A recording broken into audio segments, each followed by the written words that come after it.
Dun, dun, dun, dun, dun, dun, dun, Oh dun, dun, man. dun. Oh, what a classic World Series coming up. This isn't a baseball show. This is a basketball show. So welcome to episode 29 of 84 Feet with Cady and Cap. I'm Brian Cady. That's Albany Academy Varsity Girls head coach Brian Capitula. Cap, what's the haps? How you doing? I'm doing good. It's funny. I was talking to our guest before we popped on quick, just about like it's getting to the end of fall sports, which means basketball is right around the corner, and it starts. Not that I'm counting days, but today is the 22nd, so we got less than 30 days left till the start of basketball season. So No, you're not counting down at all. Not no, not the slightest bit. Um, it's actually funny you mentioned that because one of the reasons we were trying to figure out how to schedule this interview is that 7 of this gentleman's 9 players on his varsity basketball team are also soccer players for the school. So there's a lot of juggle in the air until since we're recording this on Tuesday, October 22nd. There was a lot of juggle in the air until yesterday when the girls' soccer sectional brackets came out. So we had to figure out how that schedule's going to be like because, Coach Quinn doesn't just do basketball. He's all about supporting all the sports. That being said, I just gave away who it is, so let's just get right into it. Chris Quinn, head coach of Catskill girls varsity basketball.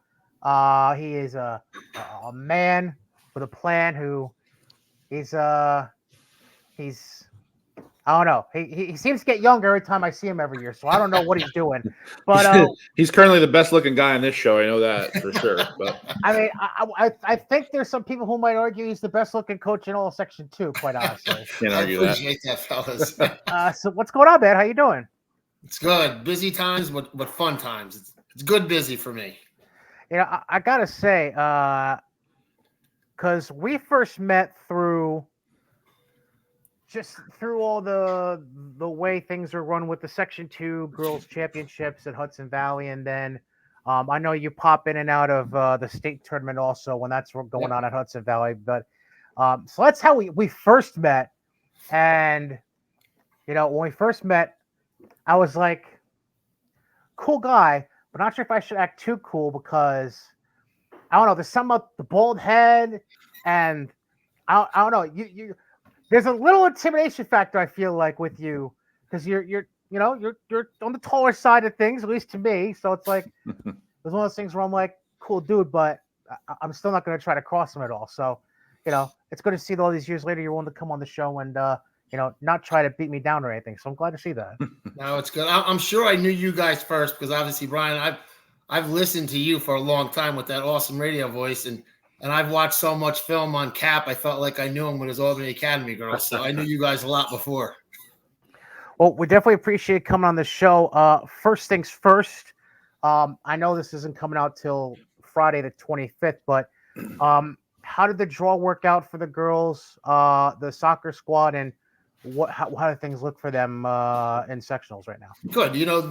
They're a hard-working bunch, just like they're in basketball. They got the 10 seed. They're going to Catskill to play the 7 seed, which is a winnable game for them. If they play well, they could win 2 games, but they have to play well. They don't have a lot of room for error because they don't have a deep team. But like you said, man, they got a lot of grit, so it's going to be fun to go watch them. Our girls played actually today too. They had to play in the playing game, and now they get Mechanicville. So I told them, unfortunately, there's about 4 basketball players on the Mechanicville soccer team, so they might want to cover their heads, and they might come for them because of last year. So I said, listen, I'm sorry ahead of time if they let loose on you guys. So that is it. Crazy stuff. But just kind of like background stuff, and Brian does his research. I'm starting to learn how to do a little bit of stuff. But you've been a coach like in the Catskill like school districts like since the 90s. You did boys basketball, softball coach, a baseball coach, and then you became the girls varsity coach. And in terms of like from way back when you started in Catskill with those kind of teams, how do you think things have evolved in terms of the athletic side of things at Catskill? Well, I can say, like you said, I was part of the 80s basketball teams where, like I said, we had some great runs. back in the 80s. And then, it tailed off for a little bit. Then we, on the boys' side, it picked up and got strong. And our boys are kind of in the rebuild mode, which they should come out to the other side of this year. But our girls program, over the last, like you said, I think this is going to be my 12th year. We just put a lot of time into like building the program and making it stable so we feel like we can win any game we play. I'm down in, you guys know it starts in the rec programs, putting your time. And I had my daughter 10 years ago, so I'm obligated and locked into the girls' side now. So it's good. Now, going a little further back, we discussed a little bit of your background beforehand. You're actually it's your alma mater that you're back with after you eventually went to college at Siena to play baseball and finished up down at Florida Southern. Was that always the plan to come back and be a part of the community you grew up in, or was it just kind of just happenstance at that point as to how the circumstances? It was kind of weird. I always, like you said, my goal was to play professional baseball. So when I started at Siena, I hooked up with a good bunch of guys like were there and kind of led me, like Joey Mariano, Nick Scatareggi. Those guys are still local in the Albany area. And then I decided, I wanted to try South, where, at that point, that's where a lot of scouts were. I made a nice run down there, but as I tell people, I just ran out of talent. So I had taken the state police exam during my senior year of college, and I did well on it. And I was, planning on going to law school from there. And I was like, you know what? Let me just try this out. Got into the state police, and I liked it. I liked dealing with people. So I made that a career, and 25 years. And through that, my brother, who was my assistant coach, is 13 years younger than me. So I started, coaching a lot of his teams, and then, following through the boys' side of things. And then it just, evolved where I started coaching literally his teams when I was, 16 years old, 17 years old. And it's following. I had a passion for it, and, I stuck with it. And then how I got to the girls' side is one of my good friends, who's a local coach, Larry Farrell, who's coaching. He lost his job to budget cuts years ago in Catskill, and he left the Catskill district. And they asked me if I would take it over because I was assisting him. And 12 years later, I'm still at it and enjoying it. So it's good. Now you've built obviously the last few years, and we'll talk more about like the generational talent and maybe once in who knows how long kind of player that you had that went through your program, but like the community support and everything like that the Catskill kind of has and it's built. Is there anything like one thing particular that you think kind of started everything in terms of just the support that you guys received from the community? Well, I think that the community, we get great support, but I think the community respects the fact that, that I have, especially on the girls side, I got great girls, man. They're passionate. They work hard. They play all sports. They're respectful. And like I said, they're out in the community volunteering and doing things. And it's easy for our community to back them. So it's a lot of it has to just do with the girls and their families and how they raise themselves. I just try to guide the ship a little bit. But it's good. Now, I do have to see if I'm making the right connection. The Joe Mariano that you mentioned, is that the same one that just got made Stillwater School District Superintendent back in the winter? You got it. Okay, all right. Because I knew the name sounded familiar, so I just had to make sure that I was putting all the pieces of the puzzle together right. So you mentioned, and I got to follow up on it. You mentioned taking the state police exam. Trooper for about 25 years, I think. 25 years. Yep. So like that, what troop did you serve out of, and what was that experience like for you being a part of the state police? I was one of the lucky guys. I came home and stayed home. I worked out of the Catskill barracks for my whole career. Wow. I was lucky enough to when I was at the academy, one of the sergeants in charge of training was actually a sergeant out of Catskill. And he took a liking to me. And so he got me home, and I trained in Catskill area, and I stayed there for 25 years. And it's good. Sometimes people think it's tough, maybe work in the area, but if you shoot people straight, and they know what the expectations are. It worked out for me. And he was It was the dare officer too, Brian. If you look that up, so I'm sure all the kids loved him, and every time they saw him, that always helps too. Like when you see him later on, they're like, oh, 3rd and 5th grade, like there's my dare off. Now they're seniors, and you're like, holy cow, you remember me? And that's right, and that's a good grab right there, Cady. I mean, Brian, that was good because I actually started like my 3rd year in the state police. I would teach the dare program in the schools for about 3 months a year, and like you said, I developed a lot of connections with the younger generation. Still to this day, I consider them friends, and that's years ago. So that was perfect. That's great. In terms of you as a coach and just like speaking about some of the stuff, I always see you and I see your posts that you put up. It's always super positive. It's always like really good intentions towards the kids. How do you think like the reaction that you get from the kids and like the way that you're coaching them now to like maybe the way that you may have coached them even like 10 years ago or 12 years ago, has it changed that much, your style? Have you kind of conformed to the times, or have you kind of stayed yourself the whole time?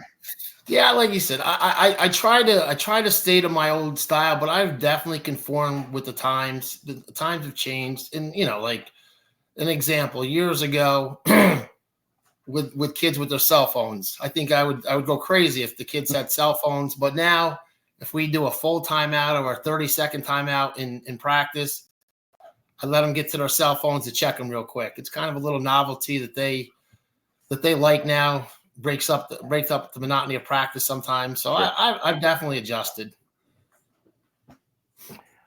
Now, so that's good.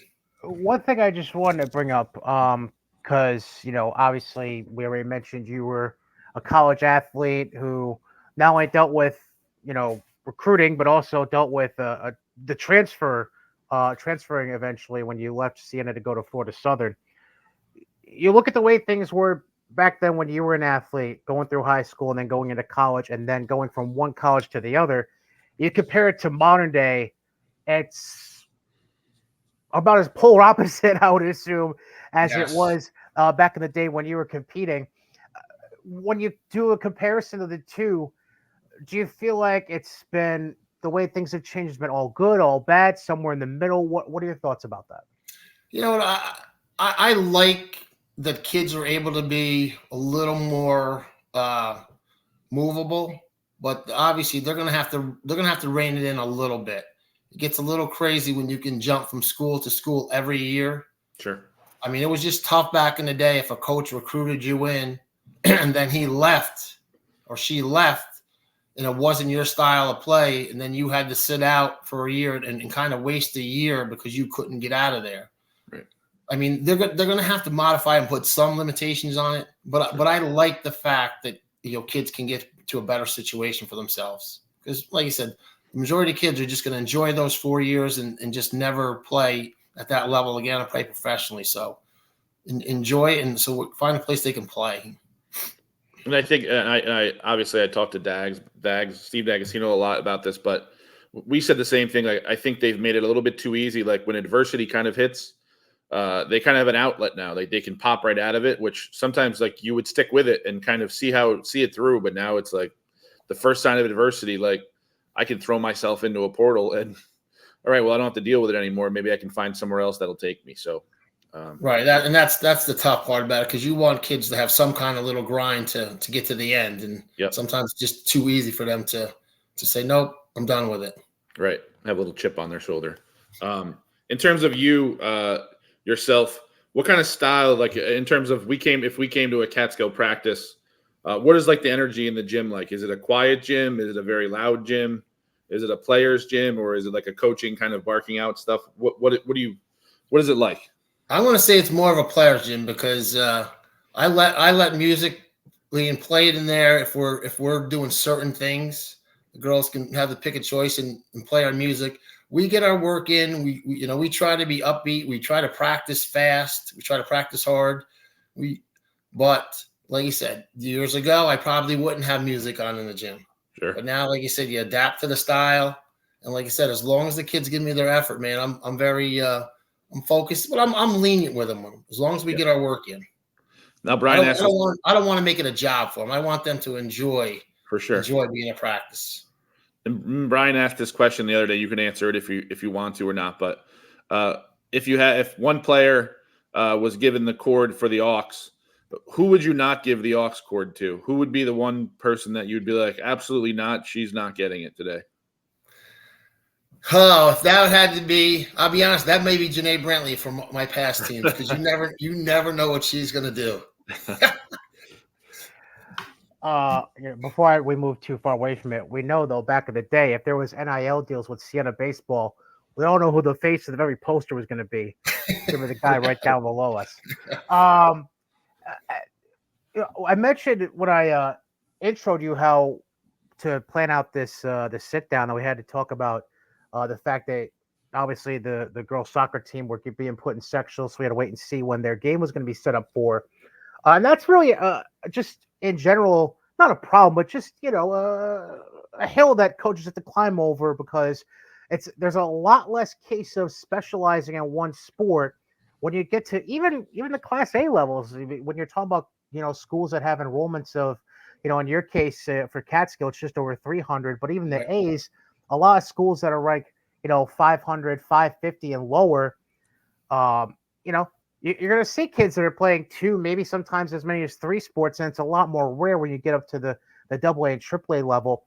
What kind of difficulties do you find in that regard, and does it change the way you coach at all as far as your approach to the trying to let players get any kind of extra rest when they can?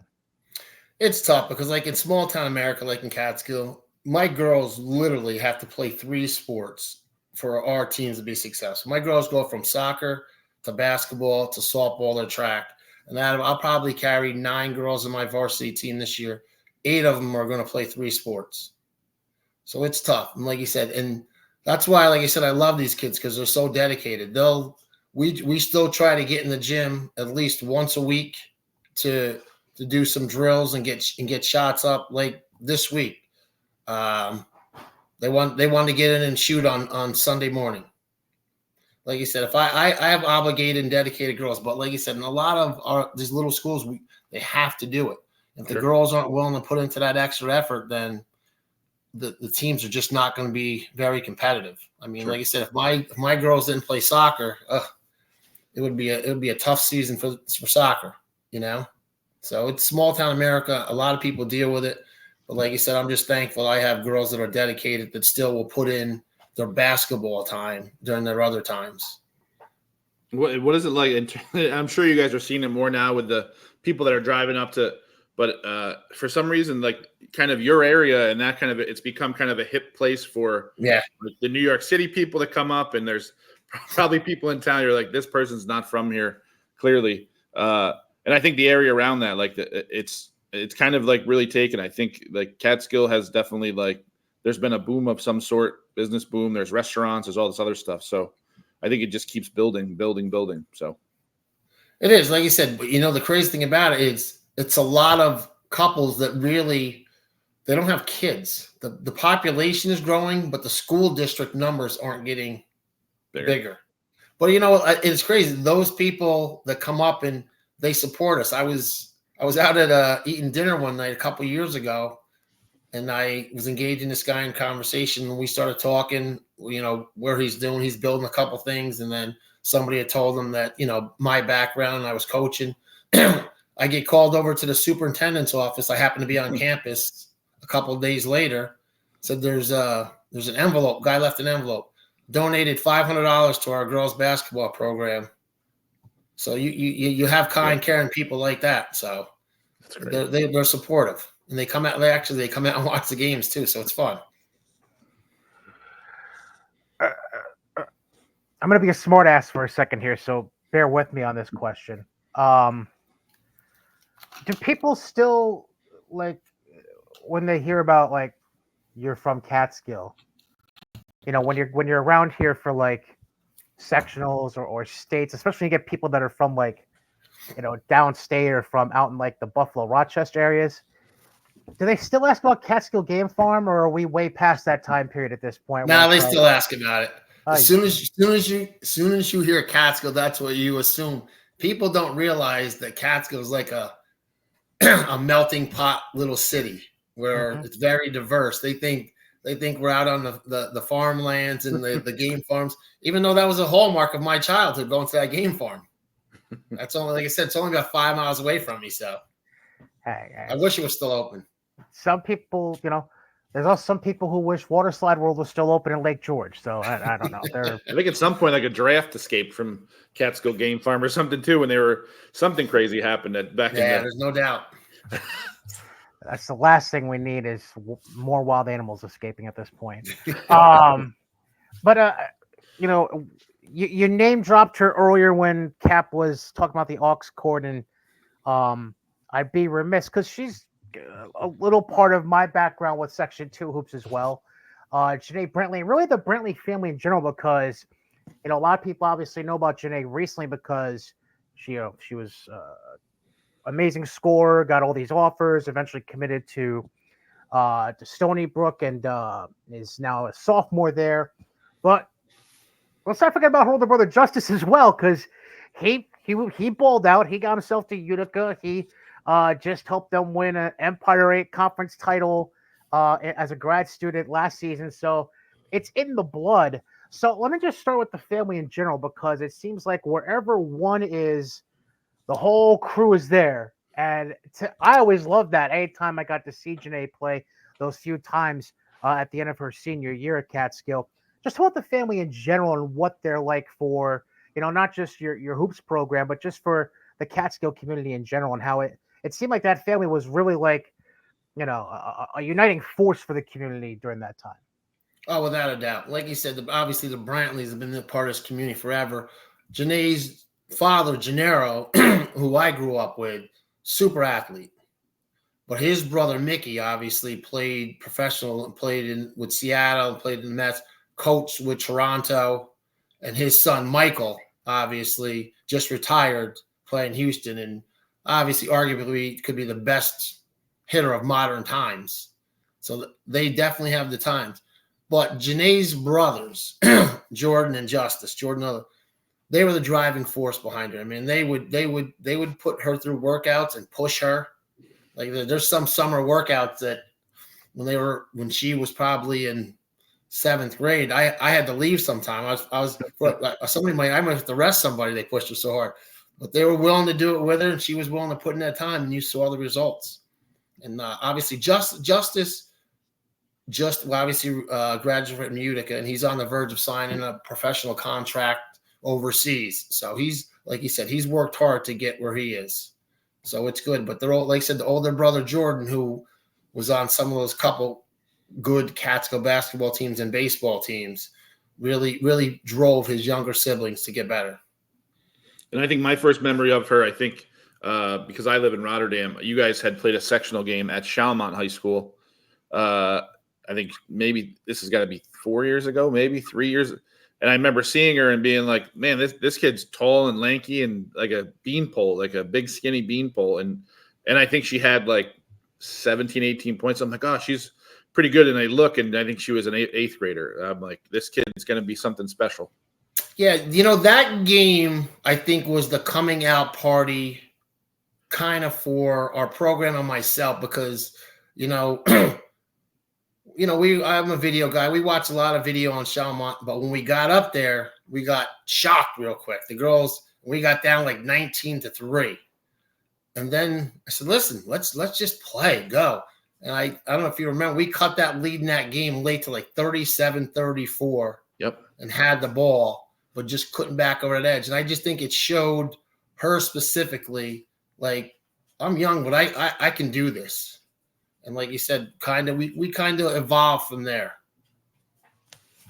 Now, before, like, I guess Brian will go on to, we don't want to go so far in the past, but having her, like, obviously being able to coach her for and the run that you guys went on all the way through the whole season.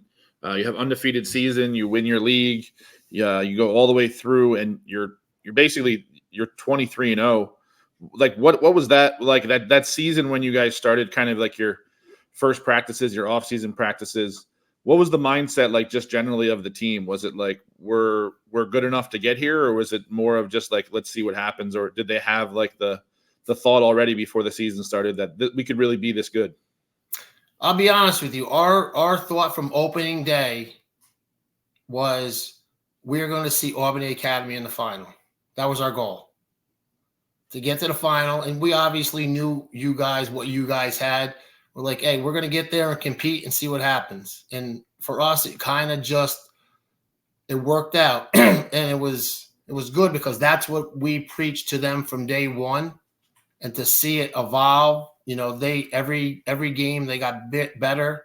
Every game when they won, they believed in it more.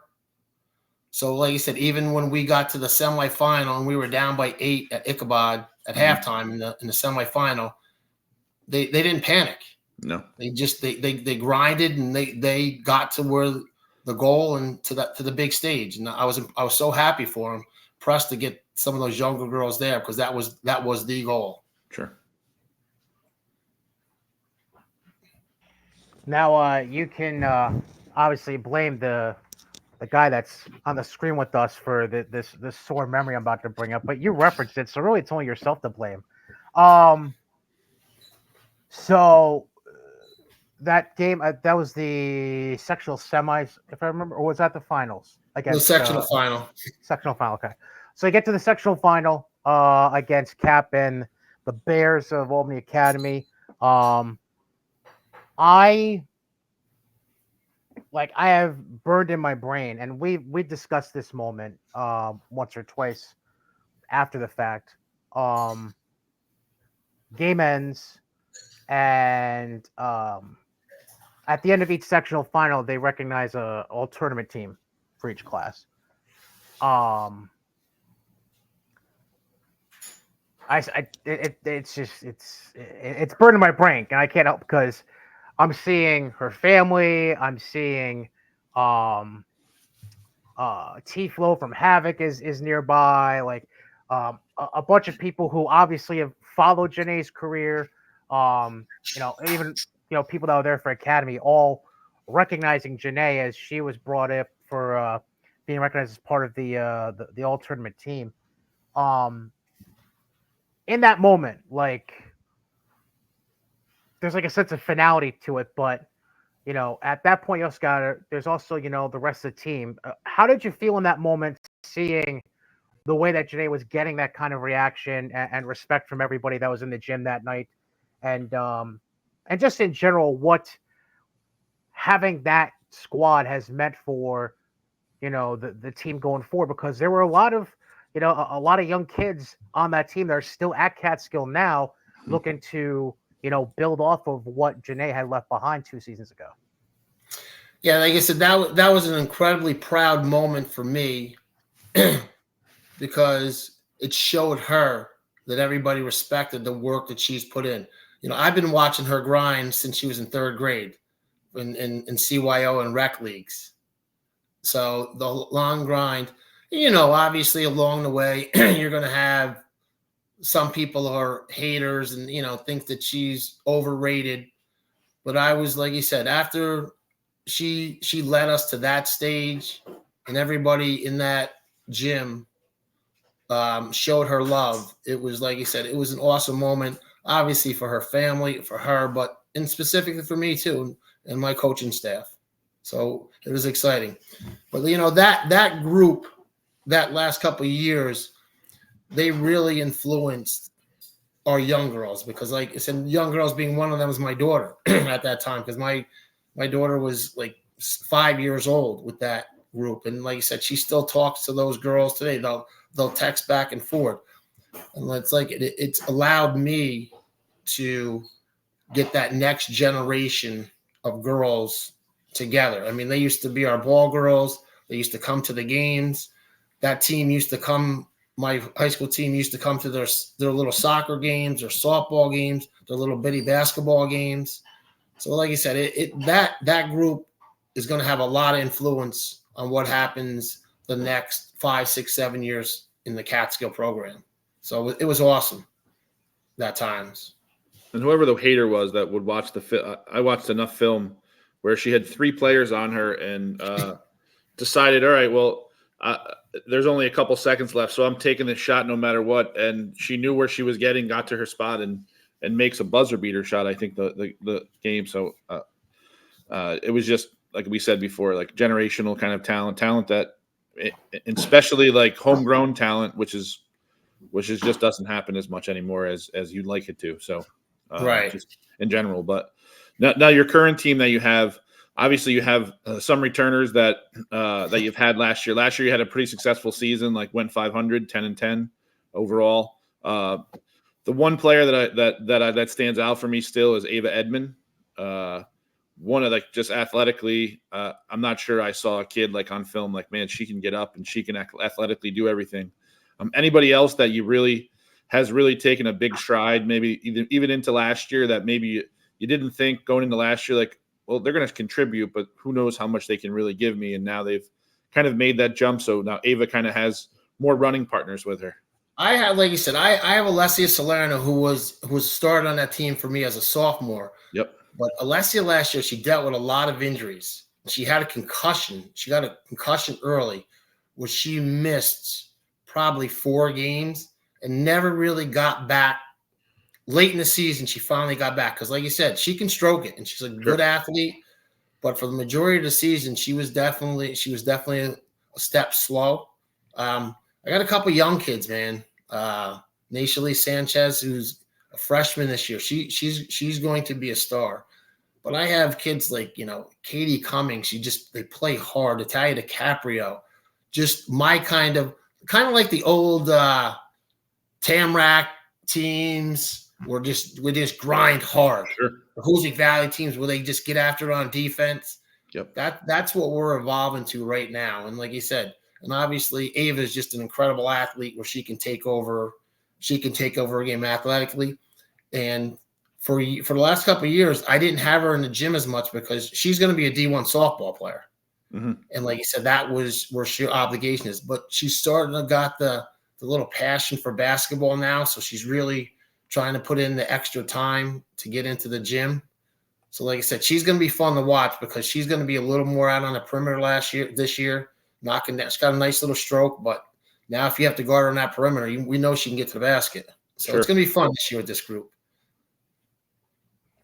Yeah, and looking at the Patroon Conference, which you're in, I'm taking a look at this conference right now, and I honestly have to say, I know Cooksaki Athens has 1 or 2 really bright players that are developing there, but to call a spade from my point of view, I know they're in Class C this year, but Maple Hill coming back with Coach Oliver and Addie Lazinski, with the talent you have, and you mentioned the young girls, really growing in that program.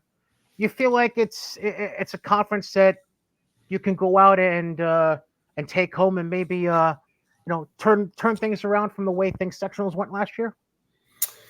I think obviously you hit the nail on the head. I have Maple Hill right now as top in the conference.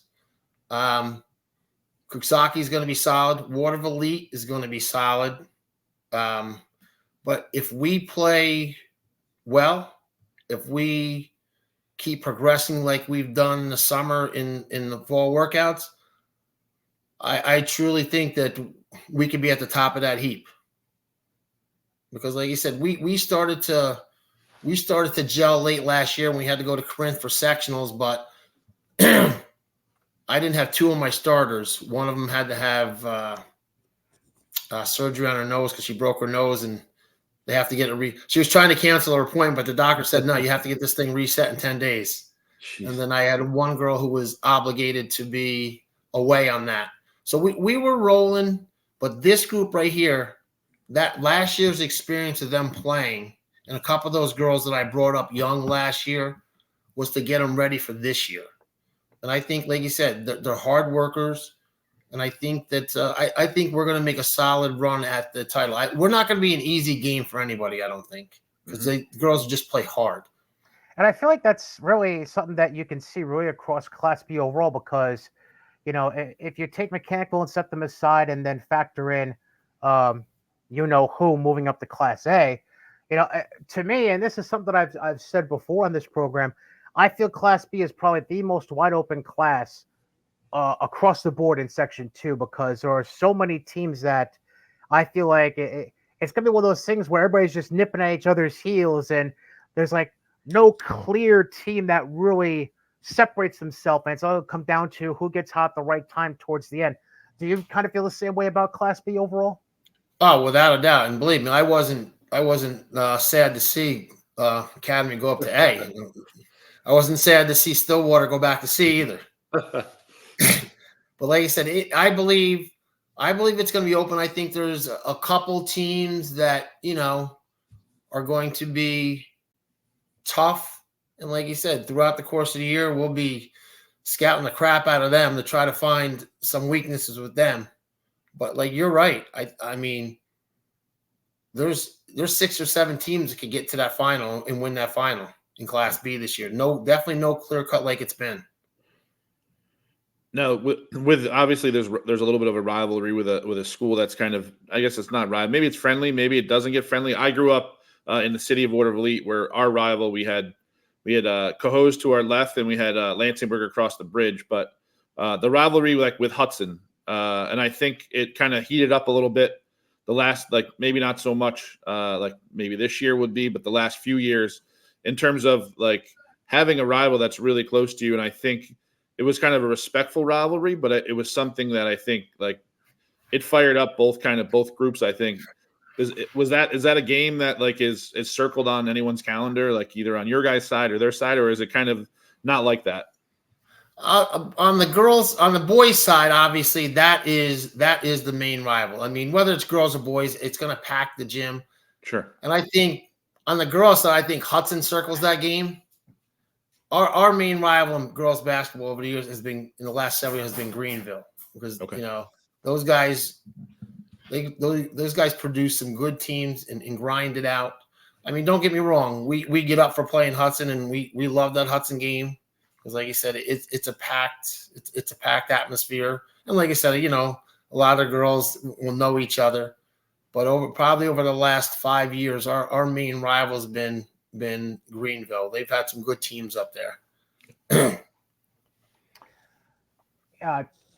Just want to take things to like a more general sense for a quick second here, because you mentioned how you have a 10-year-old daughter, and you're kind of wrapped up into coaching. Like I think you coached your softball team, I think it was over the spring, or 9-10-year-old softball team, and obviously you're coaching the basketball team, you're involved in soccer and everything. So, you're very much a girl dad through and through. So I'm there. When you look at the way that girls athletics has really just taken on a whole life of its own, obviously the big focus is basketball with all the Caitlin Clark, Angel Reese, this, that, and the other thing. But I mean, college softball has exploded in popularity with the way that gets covered on the national level. Obviously women's soccer with the U.S. national team, all the great success they've had over the last couple of decades. What does it mean for you as a father of a daughter to be able to witness that and see that your daughter is able to grow up in a generation that can really look at really good female role models in that respect, if she wants to become an athlete down the road?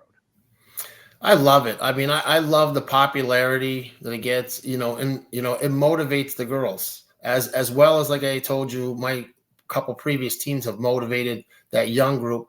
But like you said, my daughter and her friends will be at school talking about sporting events that happened on TV involving women's sports. And that was unheard of several years ago. So it's like you said, I sit back and enjoy it, Like you said, go from soccer to, softball to basketball. There's sometimes if I'm getting to, practice rushing around and a couple of the parents are already there and the kids are already there on the softball field, kids are already out throwing softballs. They're not waiting for me. I mean, when the girls are over at my house over the summer swimming or something, all of a sudden I'm out watching, there's a wiffle ball game going on, or they're out in the driveway playing pickup basketball. That's, like you said, that was my goal. And then, like you said, it's unbelievable for me. And like you said, I'm fortunate enough where I have a great group of parents who are very supportive of what their kids do. So like you said, it's like I said, it's a complete joy for me. I always tell my daughter, I said, man, you don't have to be the best, but you better try the hardest and know the most. And if I can instill that in her, I'll be, like you said, I'll be a happy papa for a long time. And girls volleyball is huge now too. I mean, obviously they televise the Final Four. That place sells out. Now they have mainstream. It's ESPN. You're like women's college volleyball. So that's already, that sport was already kind of blown up for women. I think that's the next sport to really be just take off and go into the next kind of level. Without a doubt. Like in the winter, like I said, in the winters last winter, we were practicing. My 9-year-old team, they were practicing. We had them practice in the gym. Before we started, there was a volleyball in it, and I'm talking to parents. Next thing I know, the girls were out there hitting the ball, trying a mock net, hitting the volleyball back and forth. So I tell them, I said, listen, volleyball, after this year, you can't play volleyball, and they're going to cancel the sport because those girls were enjoying it too much. I'm going to lose girls to volleyball. Right. Yeah, don't let them know what that is. That's a basketball. Yeah. It's just different size. Yeah. So one more question. In terms of, and you mentioned it before, but having a brother that is also on your staff and a younger brother than you. It's funny, I have younger brothers too. My younger brothers are also like 10, 15 years younger than I am. But what is that like, and what is that dynamic like to have like a family member that is also with you and is obviously always rooting for you, but to have them like bring them into your program as well? You know, it's been awesome for me because, like you said, my brother's 13 years younger than me. So, like, coming up, you know, I was kind of a mentor to him. And like you said, followed him around and taught him a lot. And then when it was time for him to come, he was a great high school basketball player, 1,200 points in his career, 2-time True MVP. And he's one of the rare kids that got offered a scholarship for basketball and baseball out of high school. So he ended up going to Manhattan. And that's where he ended up playing baseball there, because I don't know if you remember when Leonard was the coach of Manhattan, Niskayuna guy. Yep. Jeff Leonard. He recruited him and he ended up getting fired like a week before my brother signed his national level intent to go there to play basketball. Oh, so he ended up, the coach at the time ended up giving him all the money through the baseball team, and they brought in a new coaching staff, which Mike Malone was part of. So obviously we know Mike Malone is now in Denver, right. But I started dealing with Mike Malone because he asked him, because they came up from Virginia, him and Bobby Gonzalez. Yep. And they didn't honor the recruits that Leonard was bringing in. So he was bringing guys up from Virginia. And then once a couple guys left, they reached out and said, hey, would he be willing to work out with the team? Because they had some guards that are left. So he worked out with the team a little bit. Never ended up playing basketball there, but I developed a relationship with Mike Malone. So to this day, that's my connection with Mike Malone. So, good guy to know. So like I said, but on the basketball side for my brother, he's, like you said, he was an incredible basketball. He's an incredible teacher of the game. You know what I mean? So it's great to have him in the gym with the girls. And like you said, he's relatable and he's passionate about it. So it's just been a great experience for me. Oh, Bobby Gonzalez. That's a name I remember. Yeah. Oh, man. You go well. I can remember not thinking very fondly of him growing up as a Siena fan, but yeah. That's another conversation for another time. One thing I did want to bring up before I get to the way we usually wrap up these interviews, how you represent the Patroon Conference as part of the Section 2 Girls Basketball Committee. So I've got to ask, how much of a pain in the ass is Mark Bubniak? You know, I've known Mark obviously ever because Mark actually played on the Maple Hill teams when my brother was in Catskill. So I remember Mark when he was just running around the gyms playing basketball. But you know what? Obviously, you love Mark. Mark's so organized and squared away. So he's on top of things. So you got to respect him.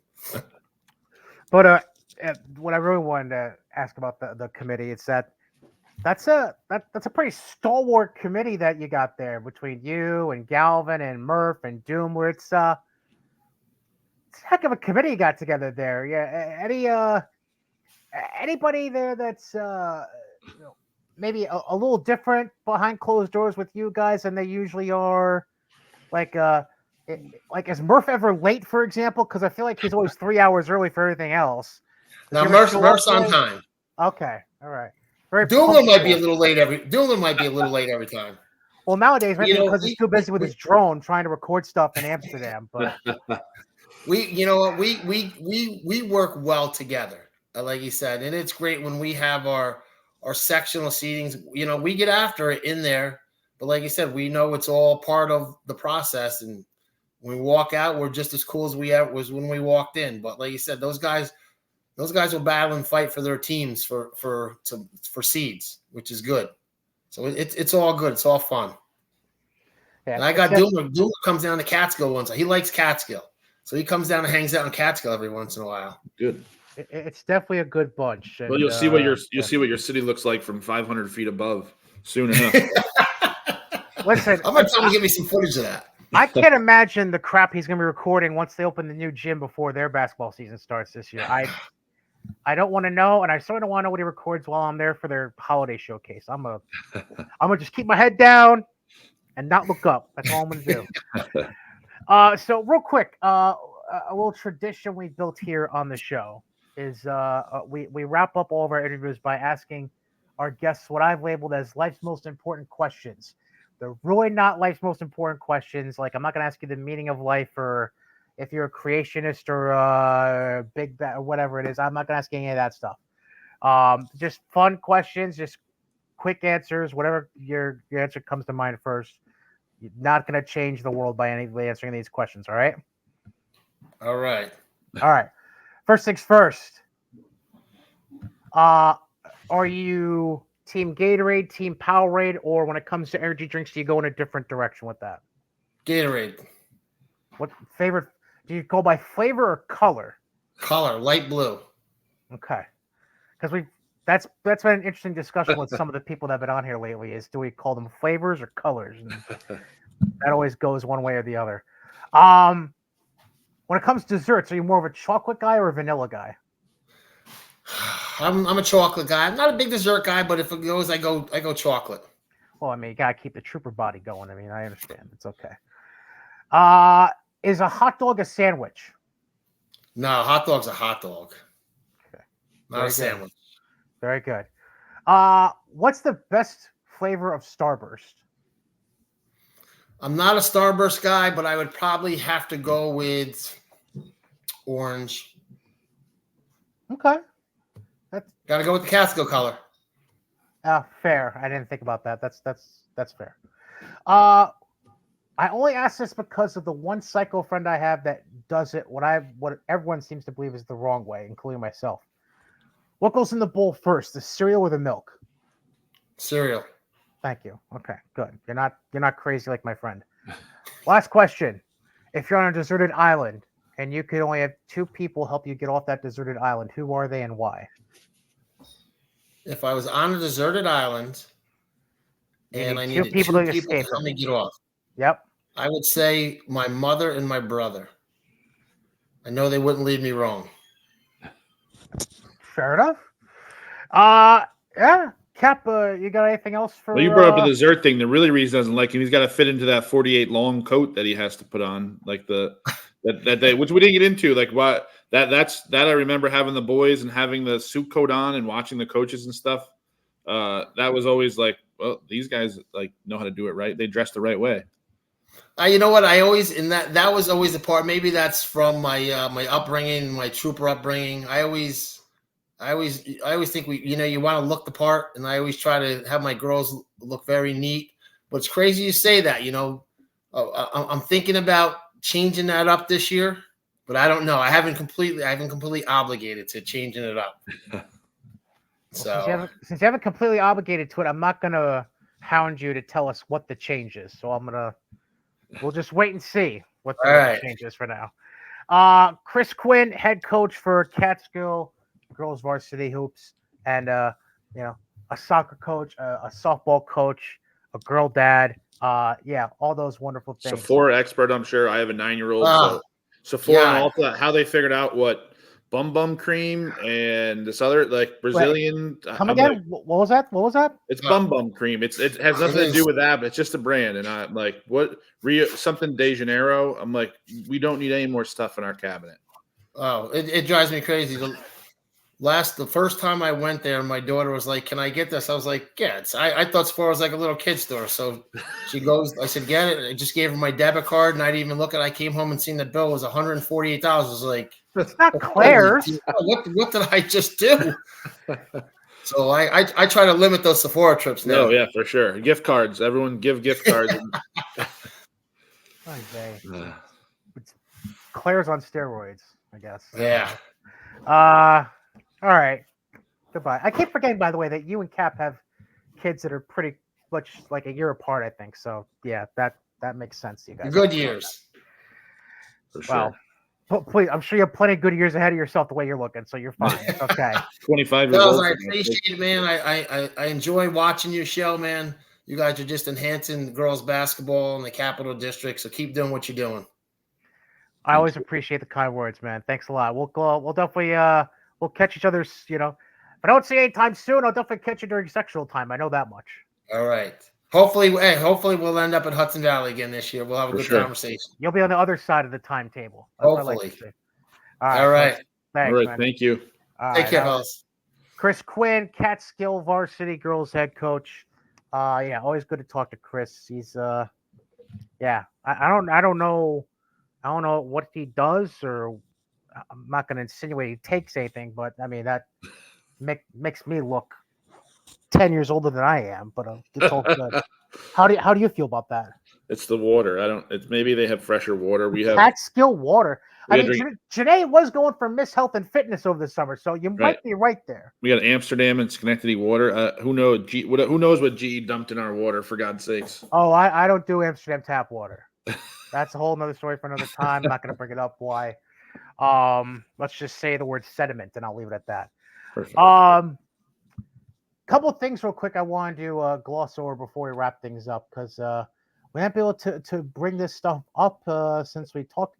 We've had a trio of ladies make some college commitments, including one of your own, Kira Ostavar, committing to William Smith College. That's a D3 school in the Liberty League. So at least twice a year, she'll always be able to come home and play at Union and at RPI. So that'll be nice for her. Yeah. Obviously, like I mentioned, one of yours. So how do you feel about the decision and the fact that she's got it done and out of the way? Now she can just focus on what's ahead with the rest of her senior year at Academy. Yeah, she had a great summer, obviously, and really showcased what she could do. She had a lot of good options. All of them really good academic schools. I know that her and her mom kind of did a whirlwind trip. They probably visited 10, 12 schools, just kind of went wherever. They went to Bates College. They had gone a couple other places, but she said that she got on campus there, really liked it, liked the coaches, liked the players, liked what the coaches had to say. So she was always going to go somewhere kind of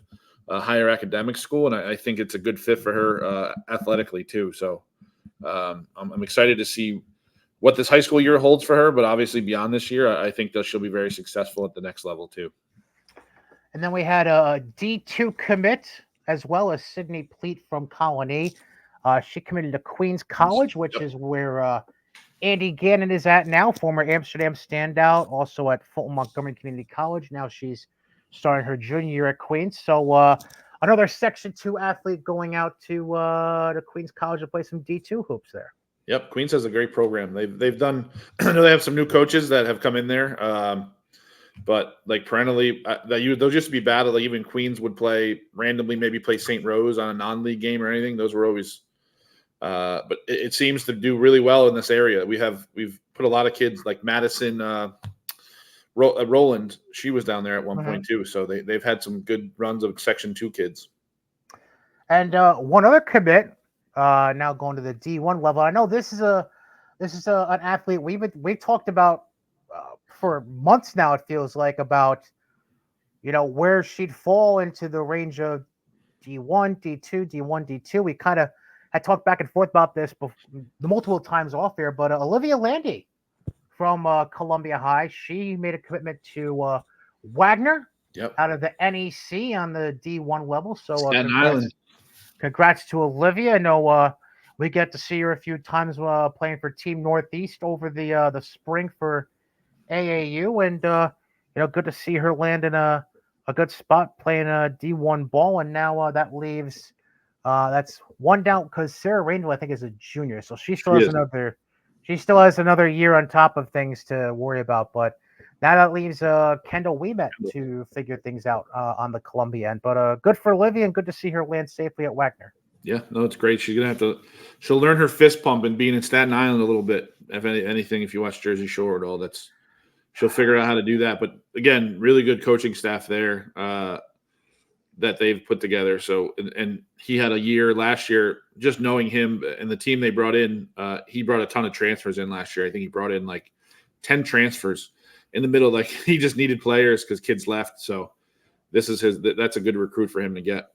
Fist bumps. I never put you as a gym tan laundry kind of guy. What's Staten Island? And Wagner's on Staten Island. What do you want? I mean, I wouldn't consider them Jersey per se. No, but if you gotta watch, we'll drive. So when I think of Staten Island, when we drive down to the Yankee Championship Parade, we'll stop by Staten Island, and you can see what I'm talking about. Is that what Spumoni Gardens is, by the way? I think so. Island? I think so. Stop by for a slice. We'll be good. So I've heard the Spumoni is really the way to go. The pizza's kind of But again, that depends on what food influencer you watch on social media these exactly. days. One will tell you that, the pizza's amazing. The other will say, nah, it's a 4 or 5. It's whatever. I can't remember what Dave Portnoy gave it, but we won't go down that road because I will talk about pizza for an hour. Anyways, we're keeping this a basketball podcast, and I think that's all I've got. We got a lot of a lot of things in the fire coming up. We definitely have our next episode booked. It's going to be a pair of sisters that I unfortunately get to catch up with at the EST Fall Showcase, but got them locked down for the next episode. The Wolf Sisters from Greenwich, they'll be on the show. Should be very interesting, especially to get their perspective on leaving SGF to go to Greenwich. But we're also working on, and I can say I'm working on because I had phone calls and texts today about it. All the Section 2 girls from Siena and UAlbany, working on that to get them on. Just a lot of back and forth. On-campus stuff didn't work out because coaches not being around because they went recruiting or this, that, and the other thing. It's D1. Like, it is what it is. But we are working to get Baby, Valencia, and Allison O'Hanlon from Siena. And then UAlbany, it's Bella Stewart, Abby Ray, Megan Herter, Lily Phillips. So we're going to get those girls on and a couple other potential show ideas we're working on. So, Cap, things are going to be heating up, but I know you'll be getting ready to step in that gym. I know you've had some open gyms here and there, so I know you're just ready to go at this point. You're ready for the girls to be done with soccer and golf and all that, and just focus on hoop at this point. Yeah, we'll go. We're going to need some lanyards too for your interviews. I'll get you a lanyard that says media on it and see how far you can get. I'm gonna keep my mouth shut on that one. They'll say 84. Like, who knows? Maybe. I mean, you went to Siena, but you'll be able to get into that door. UAlbany, they'll ask you who you are. You just show them the lanyard. You'll get right in. Listen. As long as it doesn't lead to a harsh conversation with Kevin Schultz, I'm good. If you don't know what I'm referring to, that's an off-camera conversation to have about people who make fake credentials and try to pull themselves off as media and covering Section 2 basketball when they don't really want to cover Section 2 basketball. They want to cover the politics of high school. But I'm sure Cap knows what I'm talking about. No idea. Completely blank. None at all. That being said, let's just cut ourselves up before we say anything bad here. That wraps up episode 29 of 84 Feet with Cady and Cap. That's Brian Capitula. I'm Brian Cady. And we'll catch you next time for episode 30 with Bailey and Jordan Wolf of Greenwich. In the meantime, Cap, let's go Yankees. Yeah, let's go Garrett Cole tonight. As you're about to listen to this in the morning, let's go tonight. So damn right. Let's Let's get this done at the stadium too. Let's avoid going back out there for 6 and 7. Yeah, we don't need that. We'll be Natalie's first baseball game will be Monday, and it'll be the World Series game 3. So what way to kick off your baseball career? Oh, and keep Aaron Judge in center so he avoids that right field fence. Yeah, no, That was the whole mess from 2023. Let's no avoid that. crashing. Let's avoid the right field fence.